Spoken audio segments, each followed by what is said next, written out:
Now we move on to our next news. According to the U.S. Treasury Secretary Scott Bessent, India is expected to reduce its imports of Russian crude oil and increase purchases of U.S. crude oil in the coming months. He has stated that India will begin rebalancing its energy imports in favor of U.S. oil. Since the beginning of the Russia-Ukraine war, Russia has become India's largest crude oil supplier, accounting for over one-third of the country's total oil imports. The United States has expressed concern that India's continued purchases of Russian oil indirectly supports Russia's war. Trade relations between India and the United States remain strained following the imposition of steep tariffs on Indian goods by the U.S. government under President Donald Trump. Despite this, Prime Minister Narendra Modi and President Trump recently agreed to maintain close communication to advance ongoing trade negotiations.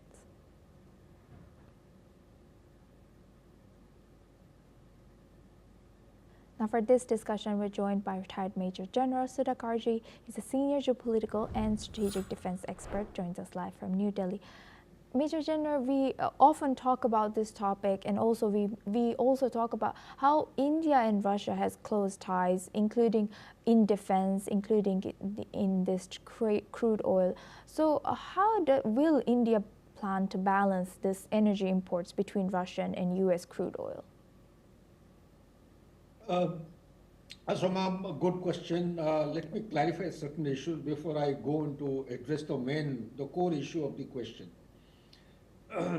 Balancing out will come later. But why is US doing what it is doing?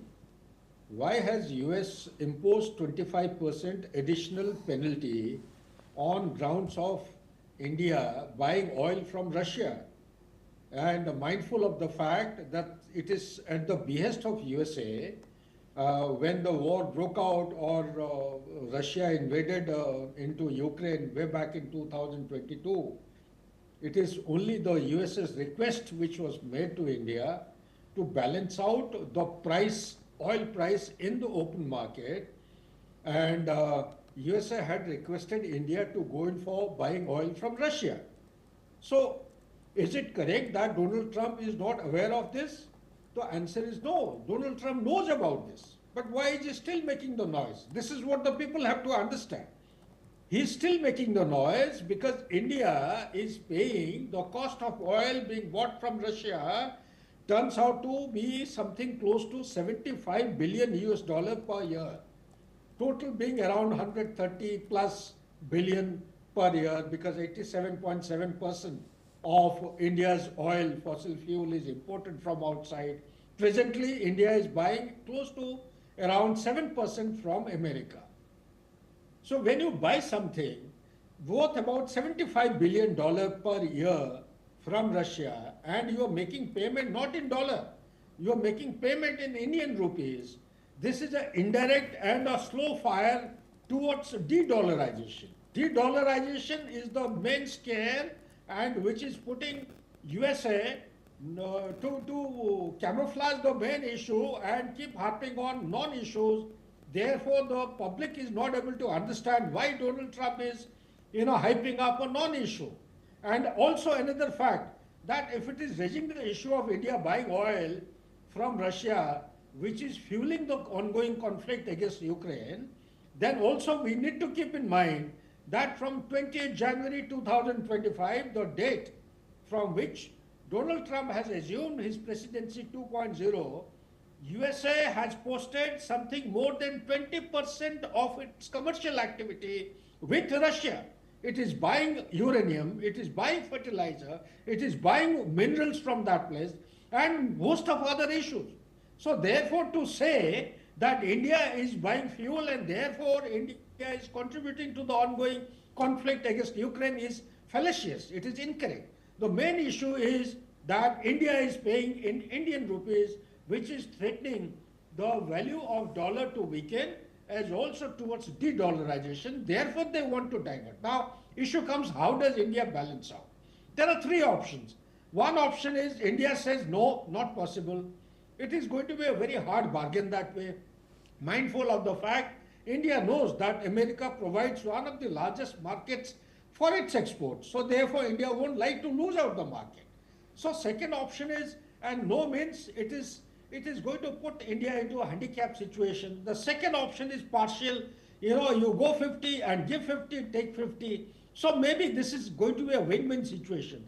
The third one is completely, you forego Russia and go entirely with America. America being what it is the most unreliable partner in the world today, and it cannot be trusted. India will not do the right thing by switching entire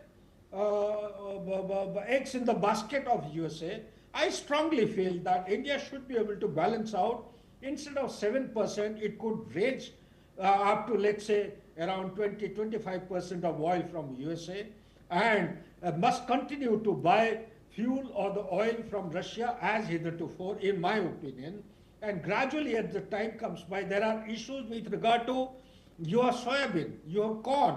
One is aware of the fact that entire Central America, the central portion of North America, which is actually the belt of soybean, is a crying horse now, because China has lifted its import bowl from America, USA, to Brazil after the tariff was imposed on China. So that is causing a lot of hue and cry.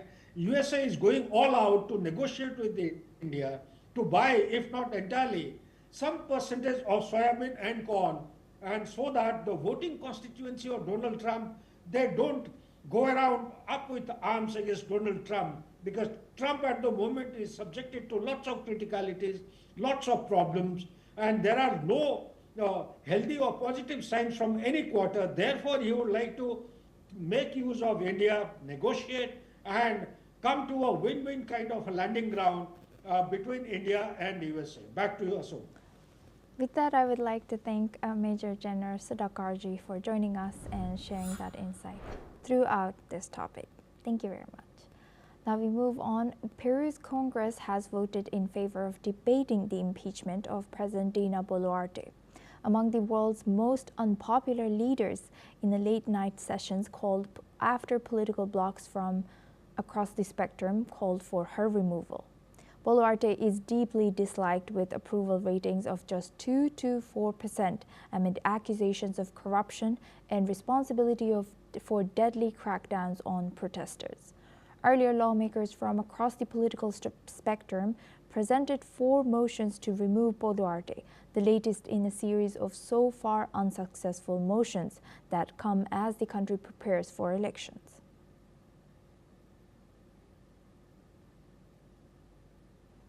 This is all we have time for. We will continue to bring you more news updates from around the world.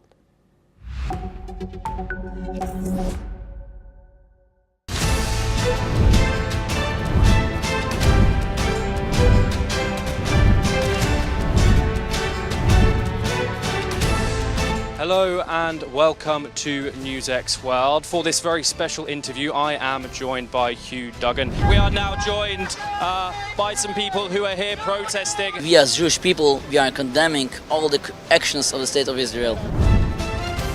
Middle East diplomacy has been highlighted throughout this. Countries in Europe as well, the E3 came to the, realization that the Islamic Republic does have nefarious goals and ambitions.